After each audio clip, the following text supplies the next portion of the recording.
Hey, everybody, welcome back to another episode of Teaching Tips Tuesday with me, Alex Fabrega.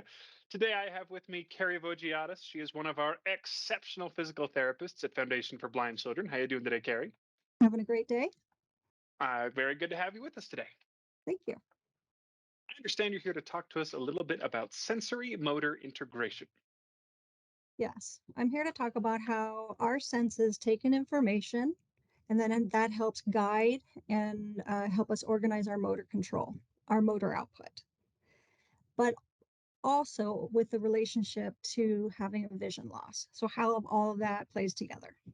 Vision is definitely our specialty. I think sensory motor integration is a big phrase that often confuses people, but I love the way you just explained it, where it's that middle point between you're getting input from your senses and that makes your body do something, which Exactly. then gets your senses involved, gets the body involved, and it's that circle. So what sense do you want to start on?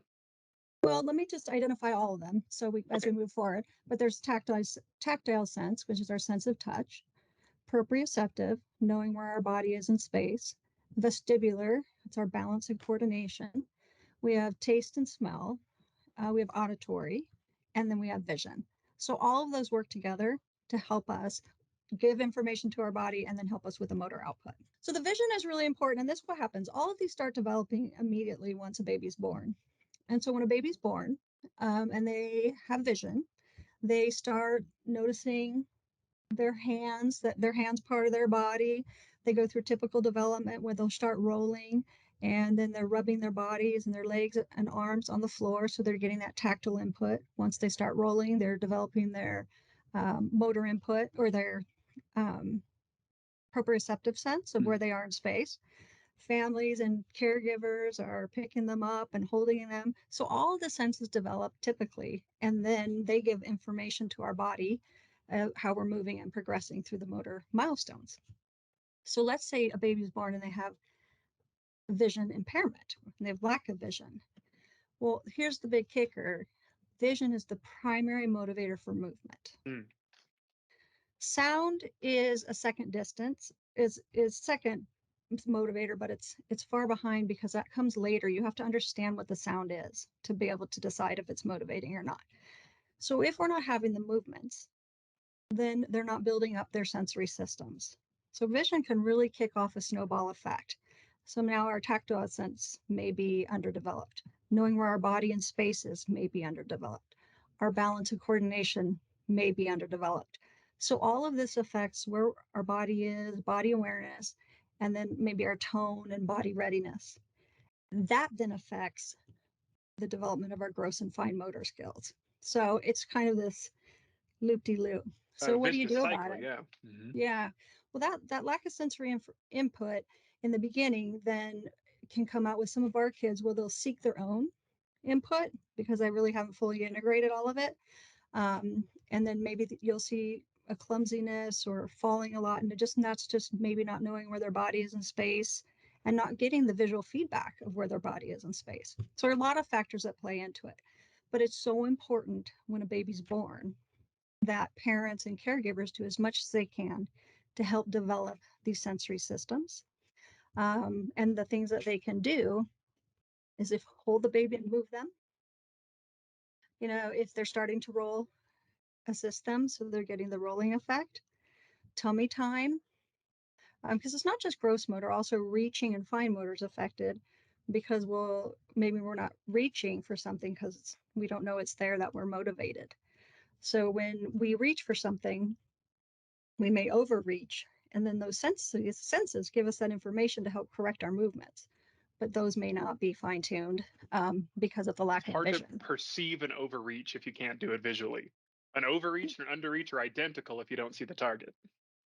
Yes, and if you don't know where your body is in space, Yeah.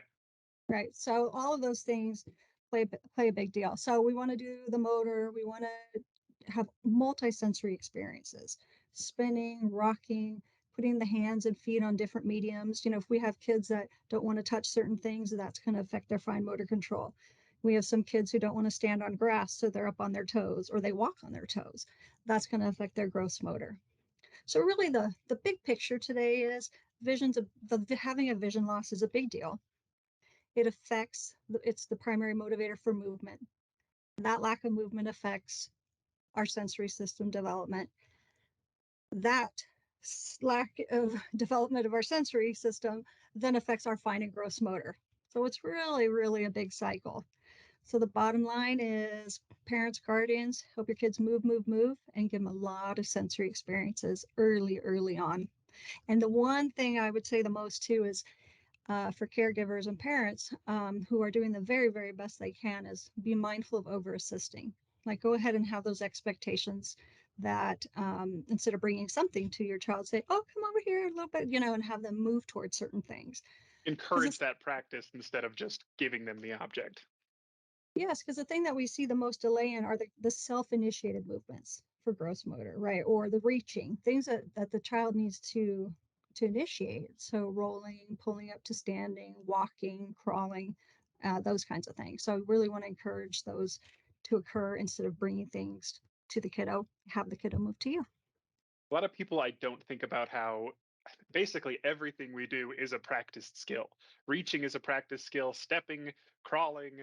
For a typically developing baby, that's all in instinct. That's all done naturally as long as they're in a typical environment. But for our kids, that's deliberate effort.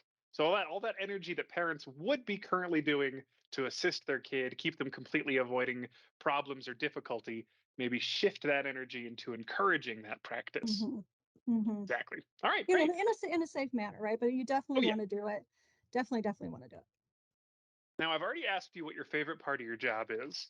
So we can turn that question a little bit. What is your favorite specific thing to work on with your students? Oh gosh.